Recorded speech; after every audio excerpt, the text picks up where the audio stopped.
हम अक्सर अपने आसपास, अपने घरों में या सार्वजनिक मंचों पर एक बात बहुत गर्व के साथ सुनते हैं। राइट। बात कुछ यूं होती है कि हमारी संस्कृति हजारों साल पुरानी है। और हमारे शास्त्रों में जो ज्ञान छिपा है वो दुनिया में सबसे महान है। बिल्कुल यही बात।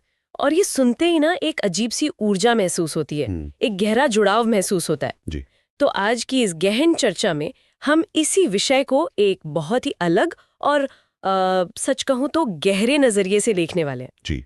और आज हमारे पास दार्शनिक ओशो के विचारों और उनके दर्शन से जुड़े कुछ बेहद दिलचस्प नोट्स हैं। हाँ, और पता है इन नोट्स को पढ़ते हुए एक बड़ा ही असहज करने वाला सवाल सामने आता है। बिल्कुल। मतलब अगर हमारा ज्ञान इतना ही महान है, इतना शाश्वत है, तो हम उस पर सवाल पूछे जाने से इतना डरते क्यों हैं? बहुत ही सटीक सवाल है ये। तो चलिए आज इसे थोड़ा खोल कर समझते हैं। क्या समाज वाकई उस प्राचीन ज्ञान की परीक्षा लेने के लिए तैयार है, या फिर ये सिर्फ एक ऐसा दिखावा है जिसे हम बस ढो रहे हैं? देखिए, ये शुरुआत ही अपने आप में हमारे पूरी चर्चा का आधार तय कर देती है। इन नोट्स का गहराई से विश्लेषण करने पर जो हमारा मुख्य उद्देश्य उभर कर आता है वो यही समझना है कि समाज का अपनी प्राचीन बुद्धिमत्ता पर गर्व करना तो एक बात है। हाँ, वो तो हम सब करते हैं। बिल्कुल। लेकिन जब उसी ज्ञान या परंपरा पर कोई प्रश्न चिन्ह लगाया जाता है तो समाज अचानक रक्षात्मक क्यों हो जाता है? ओशो के दर्शन के माध्यम से हम उस मनोविज्ञान को समझने की कोशिश करेंगे जो एक तरफ तो हमें अपनी विरासत पर सीना तान कर चलना सिखाता है, और दूसरी तरफ हमें उस पर किसी भी तरह की शंका या जिज्ञासा व्यक्त करने से रोकता भी है। एकदम सही कहा आपने। हम ये जानने की कोशिश करेंगे कि क्या ये डर हमारे अंदर बैठे किसी गहरे असुरक्षा भाव का परिणाम है? तो चलिए फिर इस गर्व और जिज्ञासा के बीच के टकराव से ही शुरू करते हैं, क्योंकि अपने इतिहास पर, अपनी संस्कृति पर गर्व होना पूरी तरह से स्वाभाविक है। मेरा मतलब है कोई भी सभ्यता अपनी जड़ों के बिना तो खड़ी नहीं रह सकती। हाँ, जड़ें तो मजबूत होनी ही चाहिए। बिल्कुल। लेकिन इन विचारों को पढ़ते हुए जो एक बात सबसे ज्यादा खटकती है वो ये है कि ये गर्व अक्सर एक ऐसी मोटी दीवार में बदल जाता है जहां से सवाल पूछने की कोई भी गुंजाइश ही खत्म हो जाती है। दीवार बन जाता है। हाँ, जैसे जब कोई युवा या कोई भी जिज्ञासु व्यक्ति ये पूछता है कि हम ये अनुष्ठान क्यों कर रहे हैं, तो उसे जवाब देने के बजाय अक्सर उसे तुरंत चुप करा दिया जाता है। बिल्कुल। और उसे चुप कराने का तरीका भी बड़ा दिलचस्प होता है। उसे अक्सर विद्रोही, संस्कारहीन या अपमानजनक करार दे दिया जाता है। अरे हाँ, ये तो बहुत आम बात है। ओशो के नोट्स इस बात पर बहुत जोर देते हैं कि समाज सवाल पूछने वाले को एक खतरे के रूप में देखता है। और ऐसा इसलिए होता है क्योंकि जो ज्ञान एक स्वस्थ संवाद के रूप में एक पीढ़ी से दूसरी पीढ़ी तक बहना चाहिए था, वो समय के साथ कट्टरता में बदल चुका है। जी, वो डॉगमा बन चुका होता है। संवाद में एक खुलापन होता है, उसमें यह स्वीकार करने की हिम्मत होती है कि शायद हम गलत भी हो सकते हैं। सही बात है। लेकिन कट्टरता में केवल एक अंधी जिद होती है। और यहीं पर ओशो का एक बहुत ही महत्वपूर्ण विचार सामने आता है। वो कहते हैं, जहां प्रश्न बंद हो जाते हैं वहां सत्य भी रुक जाता है। जहां प्रश्न बंद हो जाते हैं वहां सत्य भी रुक जाता है। ये वाकई सोचने पर मजबूर करता है। लेकिन मैं यहाँ थोड़ा असहमत होना चाहूंगी, या कम से कम इस विषय का एक दूसरा पहलू सामने रखना चाहूंगी। हाँ, बिल्कुल, बताइए। क्या एक हद तक बिना सवाल किए चीजों को मानना जरूरी नहीं है? मेरा मतलब है, समाज को एक साथ बांधे रखने के लिए कुछ नियम, कुछ परंपराएं तो चाहिए ना। एक व्यवस्था की बात कर रहे हैं आप। हाँ, क्योंकि अगर हर व्यक्ति हर दिन हर छोटी बड़ी परंपरा पर सवाल उठाने लगे तो क्या समाज का ढांचा नहीं बिखर जाएगा? ये एक बहुत ही व्यवहारिक तर्क है, और इसी बिंदु पर ओशो का दर्शन एक बहुत ही बारीक रेखा खींचता है। ये सच है कि समाज को चलने के लिए एक व्यवस्था चाहिए, लेकिन जब वो व्यवस्था अंधी हो जाती है। बिल्कुल, जब वो व्यवस्था अंधी हो जाती है तो वो समाज को बांधे नहीं रखती, बल्कि उसे मानसिक रूप से पंगु बना देती है। ओशो का जो विचार हमने अभी डिस्कस किया कि जहां प्रश्न बंद हो जाते हैं वहां सत्य भी रुक जाता है, उसका मतलब यही है ना कि व्यवस्था के नाम पर आप लोगों को चुप तो करा सकते हैं। हाँ, लेकिन तब आप सत्य की खोज को वहीं दफना देते हैं। एक जीवित समाज वो नहीं है जहां सब चुपचाप आज्ञा का पालन करें, बल्कि वो है जहां व्यवस्था और जिज्ञासा के बीच एक संतुलन हो। एकदम सही। जहां सवाल पूछना व्यवस्था को तोड़ना नहीं बल्कि उसे और बेहतर बनाना माना जाए। तो अगर हम सत्य को एक मंजिल मान लें तो लगता है कि बस पहुंच गए और अब कुछ खोजना बाकी नहीं। लेकिन सत्य शायद एक यात्रा है। बिल्कुल। और इसे अगर मैं रोजमर्रा की जिंदगी से जोड़ूं तो एक बहुत ही मजेदार और आम सा उदाहरण मेरे दिमाग में आ रहा है। जी बताइए, कौन सा उदाहरण? हम सबके घरों में कुछ ऐसी बातें होती है ना, जैसे रात को नाखून नहीं काटने चाहिए, या बिल्ली रास्ता काट जाए तो रुक जाना चाहिए। अरे हाँ, ये तो हर घर की कहानी है। तो बचपन में जब मैंने पूछा था कि रात को नाखून क्यों नहीं काटने चाहिए, तो मुझे बहुत डांट पड़ गई थी कि बड़ों की बात पर बहस नहीं करते, बस मान लो। और यही वो क्षण होता है जहां एक परंपरा एक मृत नियम में बदल जाती है। बिल्कुल, क्योंकि बाद में जब मैंने थोड़ा दिमाग लगाया और पढ़ा तो समझ आया कि पुराने जमाने में बिजली नहीं होती थी, अंधेरा होता था और नाखून काटने के लिए शायद धारदार औजार इस्तेमाल होते थे। हाँ। इसलिए रात को नाखून काटने से चोट लगने का डर था। ये एक बहुत ही तार्किक और वैज्ञानिक नियम था अपने जमाने का।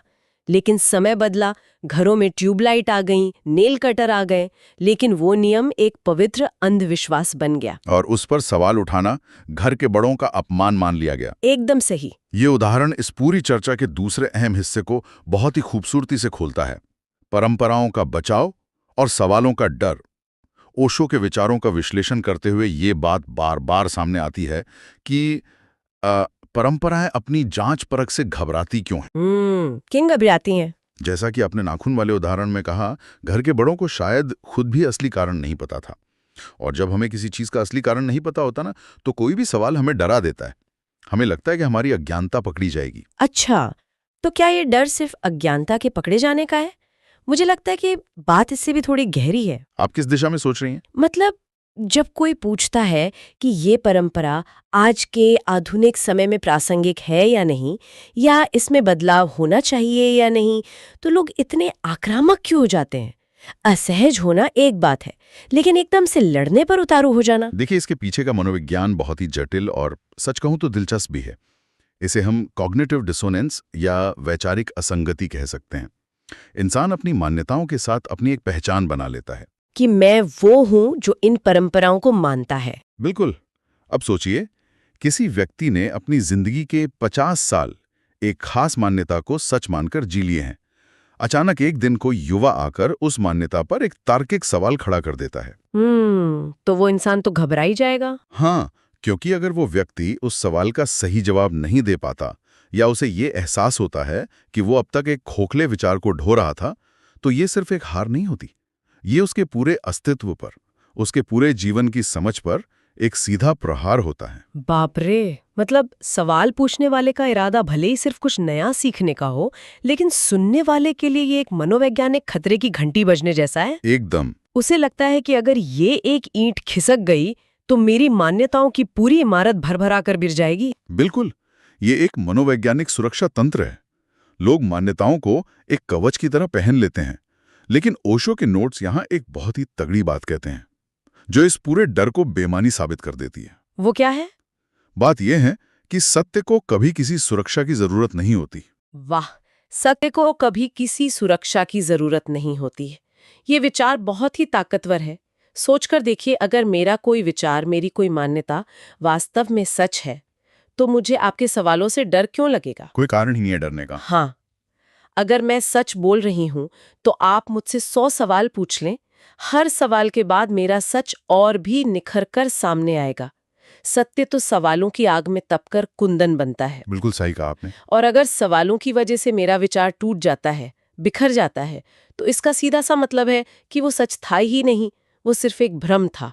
और एक भ्रम का टूट जाना तो खुशी की बात होनी चाहिए ना, कि दुख की। और यहीं से हम उस सबसे गहरे बिंदु पर पहुंचते हैं जो इन दर्शनों का केंद्र है, जीवित ज्ञान बनाम मृत परंपरा। जीवित ज्ञान। सच्चा ज्ञान आखिर होता क्या है?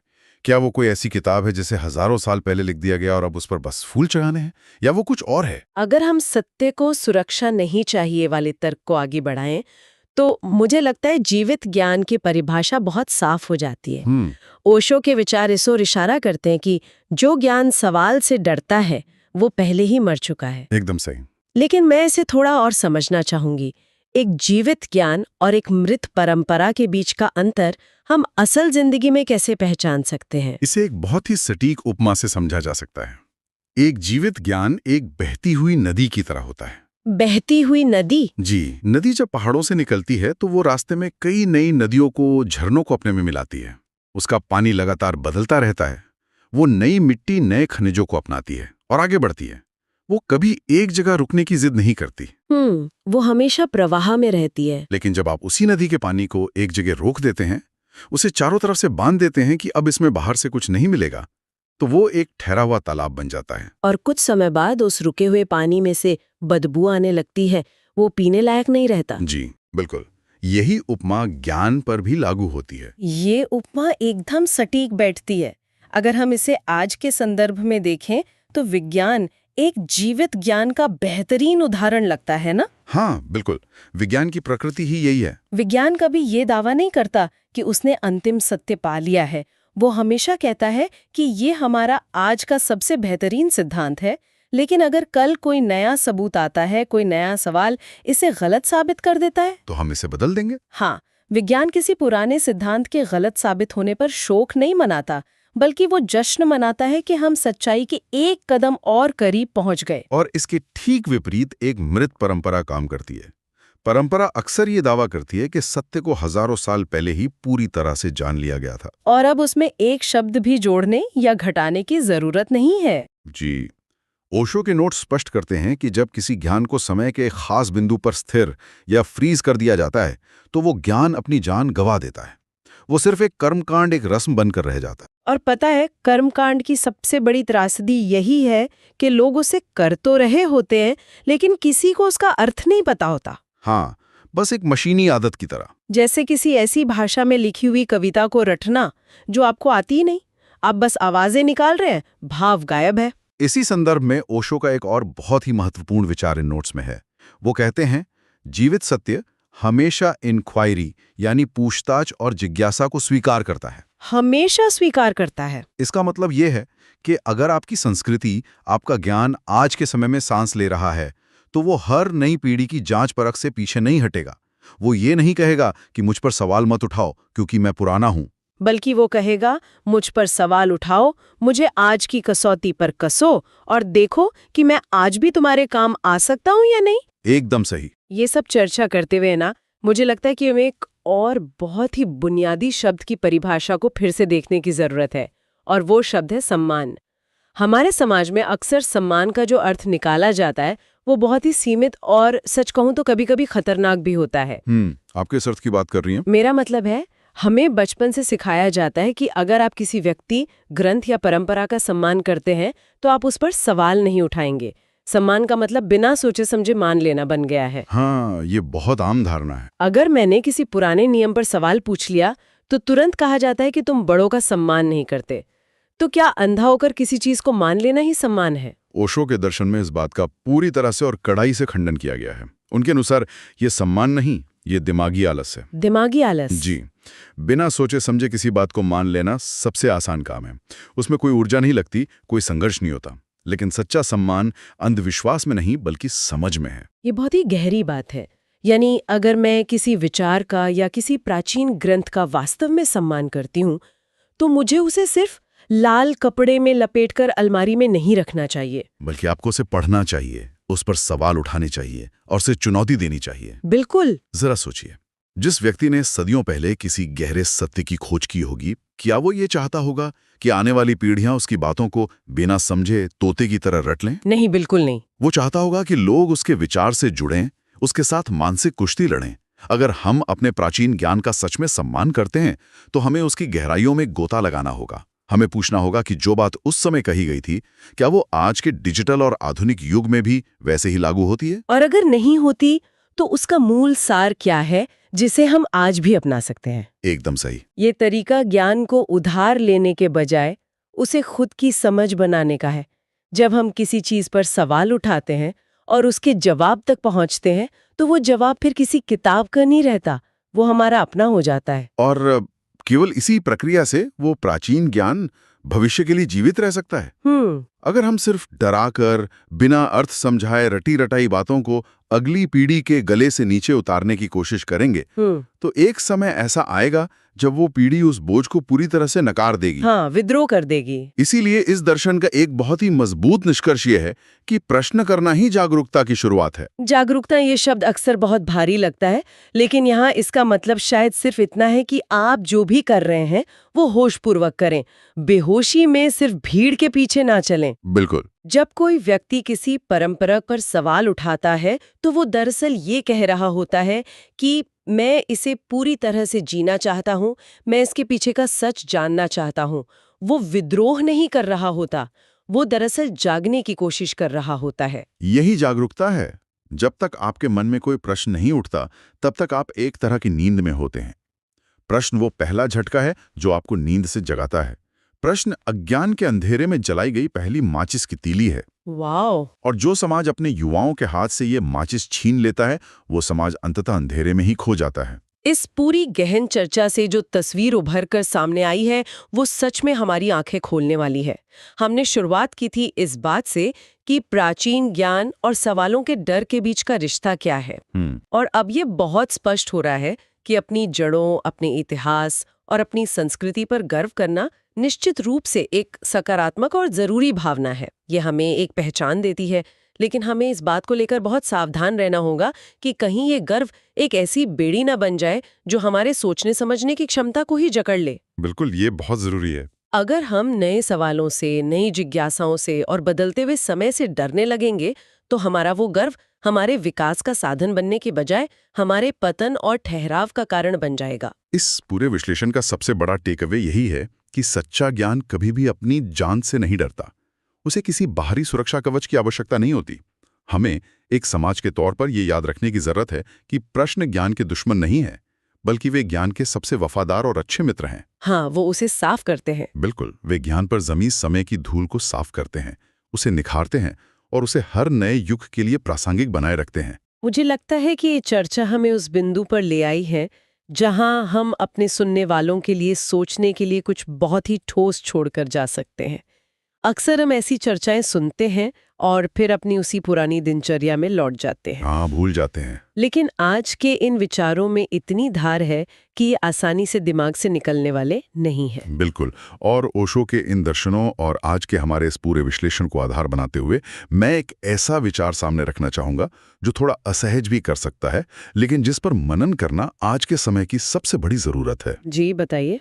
जरा कल्पना कीजिए, एक समाज के रूप में अगर हम आज सवाल पूछना पूरी तरह से बंद कर दें, अगर हम सिर्फ इसलिए चुप रहें और अपने बच्चों को भी चुप करा दें क्योंकि हमें अपनी तथाकथित परंपराओं का और अपने झूठे गर्व का बचाव करना है, तो सोचिए, आज से ठीक 100 या 200 साल बाद हमारी आने वाली पीढ़ियों के पास हम जो विरासत छोड़कर जाएंगे, क्या वो वाकई एक जीवंत और धड़कता हुआ ज्ञान होगा, या फिर वो केवल एक ऐसी खाली और मृत परंपरा की गूंज होगी जिसका कोई अर्थ नहीं बचा होगा और जिसे बस एक डर के साये में बिना समझे दोहराया जा रहा होगा?